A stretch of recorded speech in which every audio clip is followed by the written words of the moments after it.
जय जगन्नाथ आपण मानक प्रज्योति स्वाल को स्वागत। कार्तिक मास आमर आरंभ हो जाइए। कार्तिक मासरे स्नान दान जप तप र महत्व बहुत अधिक रही। तो ता भितर स्नानर महत्व बहुत अधिक। तो स्नानर महत्व कौन पाई अधिक कौन पाई कार्तिक मास को दामोदर मास कहुए चलतु जानिबे आपण एही वीडियो रे।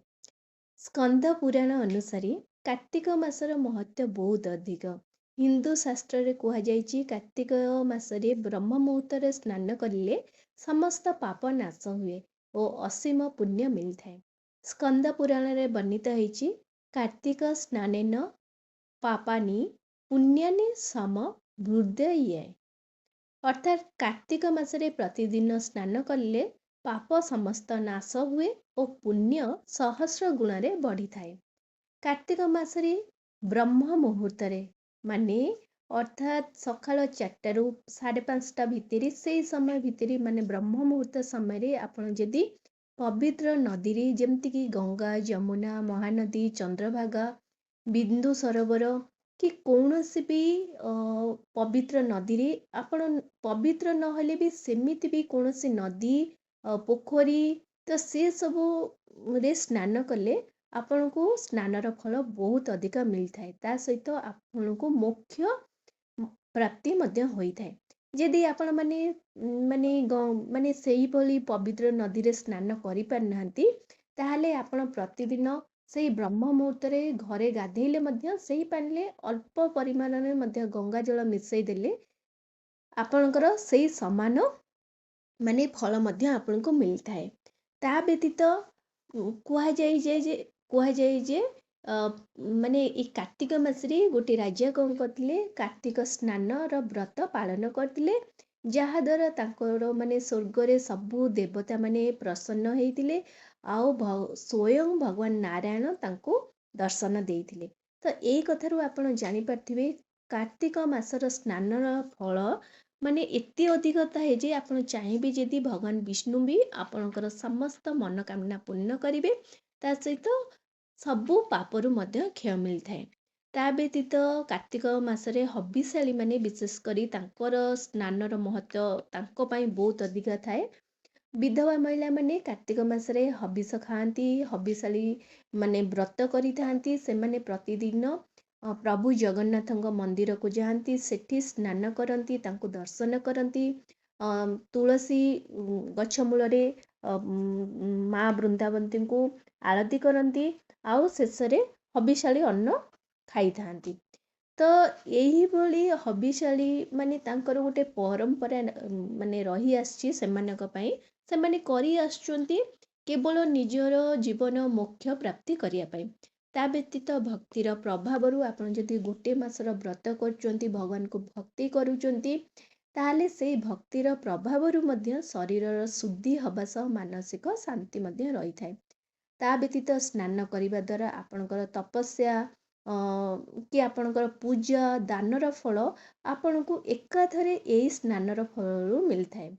कार्तिक मासरे स्नान हरिनाम तुलसी गछ मूले आरती करिबा सेठी दीपदान कले जन्म जन्मर बंधनरु आपण को मुक्ति मध्य मिलता है।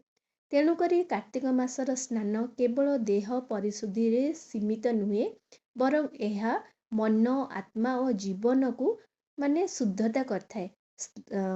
शास्त्र कुए कार्तिक मासर एक दिन जदि आपण भी भल भाव स्नान करचंती सेथिरु आपणकर सहस्र माने जन्मर फल आपण को मिलता है। तेणु कार्तिक मासरे स्नान दान जप कले बहुत शुभ होता है। ता व्यतीत कार्तिक मास को मध्य दामोदर मास कहा जाता है। यही मासरे भगवान श्री कृष्ण दामोदर लीला स्मरण कराए एवं भगवान विष्णु को तुलसी दल और दीपदान सहित पूजा करा जाता है। कौन रही दामोदर लीला तो भागवत रे वर्णित अच्छी जे भगवान श्री कृष्ण बाल्यकाल रे लीला विषय कहुई भागवत पुराण रे।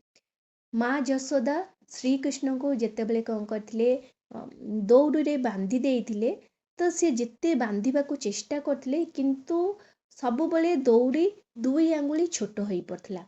शेष रे श्रीकृष्ण माने ନିଜ ମାତାଙ୍କ ଉପରେ ଦୟା କରି ନିଜକୁ ବାନ୍ଧିବାକୁ ସେ ଦେଇଥିଲେ। ଏଇ ଲୀଳା ଭକ୍ତିର ମହତ୍ଵ ଦେଖାଏ। ଭଗବାନ କେବଳ ଭକ୍ତିରେ ବାନ୍ଧି ପାରନ୍ତି, ଶକ୍ତିରେ ସେ କେବେ ବାନ୍ଧି ନାହାନ୍ତି। ତେଣୁ ଆପଣ ଯଦି ଆପଣଙ୍କର ଭକ୍ତିରେ ଭଗବାନଙ୍କୁ ବାନ୍ଧିବାକୁ ଚାହିଁବେ, ଆପଣଙ୍କ ମାନେ ଭଗବାନ ନିଜେ ହିଁ ବାନ୍ଧିଯିବେ। ତେଣୁ ତାଙ୍କର ସେଇ ଯୋଉ ଏଇ ଲୀଳାଟି ଘଟିଥିଲା କାର୍ତ୍ତିକ ମାସରେ। ତ ସେଇଠାରୁ କାର୍ତ୍ତିକ ମାସକୁ ଦାମୋଦର ମାସ ବୋଲି ଗ୍ରହଣ କରାଯାଇଥାଏ। ତ ଦାମୋଦର ମାସର କ'ଣ ପୂଜାବିଧି ରହିଛି? ପ୍ରତିଦିନ ବ୍ରହ୍ମ ମୁହୂର୍ତ୍ତରେ ଆପଣ ସ୍ନାନ କରିବେ। ତାପରେ ଘର ପୂଜା ଶେଷ କରିସାରିଲା ପରେ ମା ବୃନ୍ଦାବନ୍ତୀ ବା ଚଉରା ମୂଳରେ ଆପଣ ମା ବୃନ୍ଦାବତୀଙ୍କୁ ପୂଜା କରିବେ। ତାଙ୍କୁ ଘିଅ ଦୀପ ମାନେ ଗୋଟେ ଦୀପ ଦାନ କରିବେ। ତା ସହିତ ତୁଳସୀ ଦଳରେ ଭଗବାନ ବିଷ୍ଣୁଙ୍କୁ ଅର୍ପଣ କରିବେ। ଭଗବାନ ବିଷ୍ଣୁଙ୍କୁ ପୂଜା କରିବେ ଆଉ ତାଙ୍କର ମଧ୍ୟ ଆଳତି କରିବେ। ଦାମୋଦର ଅଷ୍ଟକମ୍ର ପାଠ କରିବେ। ଆଉ ପ୍ରତିଦିନ ସନ୍ଧ୍ୟାବେଳେ ମଧ୍ୟ ଘିଅ ଦୀପ ଦାନ କରିବେ ଆପଣ ତୁଳସୀ ଗଛ ଚଉରା ମୂଳରେ। ତା ବ୍ୟତୀତ ହରିନାମ ସଂକୀର୍ତ୍ତନ ବା ହରେ କୃଷ୍ଣ ମନ୍ତ୍ର ଆପଣ ଜପ କରିବେ ପ୍ରତିଦିନ। ଏଇଟା ହେଉଛି ଦାମୋଦର ବ୍ରତର ମାନେ ଗୋଟେ ମାସର ବିଧି। ତ ପଦ୍ମ ପୁରାଣରେ ମାନେ ମାନେ ବର୍ଣ୍ଣିତ ଅଛି ଯେ ଦାମୋଦର ମାସରେ ଯିଏ ପ୍ରତିଦିନ ଦୀପଦାନ କରିଥାଏ ତାକୁ କୋଟି ଜନ୍ମର ମାନେ ପୁଣ୍ୟ ମିଳିଥାଏ। ତା ବ୍ୟତୀତ ତୁଳସୀ ଦଳ ଯଦି ଆପଣ ଅର୍ପଣ କରୁଛନ୍ତି ଜନ୍ମ ଜନ୍ମର ପାପ ମଧ୍ୟ କ୍ଷୟ ହୋଇଥାଏ। ତ ତେଣୁକରି ଆପଣ ଯଦି ଦାମୋଦର ବ୍ରତ କରୁଛନ୍ତି ତାହେଲେ କାର୍ତ୍ତିକ ମାସରେ ଆପଣଙ୍କର ପରିବାର ସୁଖ ସମୃଦ୍ଧି ସବୁ କିଛି ମାନେ ମିଳିଥାଏ। ତା ସହିତ ମୋକ୍ଷ ପ୍ରାପ୍ତି ମଧ୍ୟ ହୋଇଥାଏ। ତା ବ୍ୟତୀତ ଆପଣଙ୍କର ମାନେ ଜୀବନରେ ବହୁତ ସୁଖ ସୁବିଧା ମଧ୍ୟ ମିଳିଥାଏ। ତ କାର୍ତ୍ତିକ ମାସରେ ଆପଣ କ'ଣ କରିବା ଉଚିତ? କାର୍ତ୍ତିକ ମାସରେ ଆପଣ ପୂଜା ପାଠ, ତୁଳସୀ ପୂଜା, ଦୀପଦାନ, ହରିନାମ, ସାତ୍ଵିକ ଭୋଜନ କରିବା ଉଚିତ। ତା ସହିତ ଜଲ୍ଦି ଉଠିକରି ସ୍ନାନ କରିବା ଉଚିତ।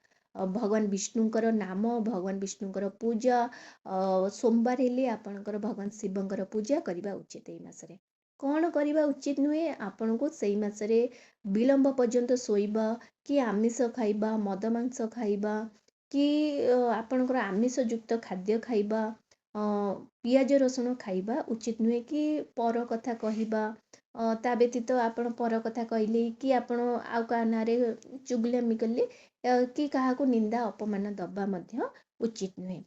ତ କାର୍ତ୍ତିକ ମାସ କେବଳ ଦାମୋଦର ମାସ ବୋଲି ଗ୍ରହଣ କରାଯାଏ ନାହିଁ। ଏହା ଏକ ଭକ୍ତିର ମାସ ବୋଲି ଗ୍ରହଣ କରାଯାଏ। ଭଗବାନ ଯଶୋଦାଙ୍କୁ ମନେ ପକାଇ ଏହି ମାସଟାକୁ ମାନେ ଗୋଟିଏ ଦାମୋଦର ମାସ ବୋଲି ଗ୍ରହଣ କରାଯାଇଛି। ଆଶା କରୁଛି କାର୍ତ୍ତିକ ମାସରେ ସମସ୍ତଙ୍କର ମଙ୍ଗଳମୟ ହଉ ଆଉ ସମସ୍ତଙ୍କୁ ନିଜର ମନୋକାମନା ପୂର୍ଣ୍ଣ ହଉ ସମସ୍ତଙ୍କର। ଆଶା କରୁଛି ଭିଡ଼ିଓଟି ଆପଣମାନଙ୍କୁ ବହୁତ ପସନ୍ଦ ଆସିଥିବ। ଯଦି ଆସିଛି ତାହେଲେ ଏହି ଚ୍ୟାନେଲକୁ ଜଲ୍ଦି କରି ଲାଇକ୍, ସେୟାର, ସବସ୍କ୍ରାଇବ୍ କରିଦିଅନ୍ତୁ। ନମସ୍କାର।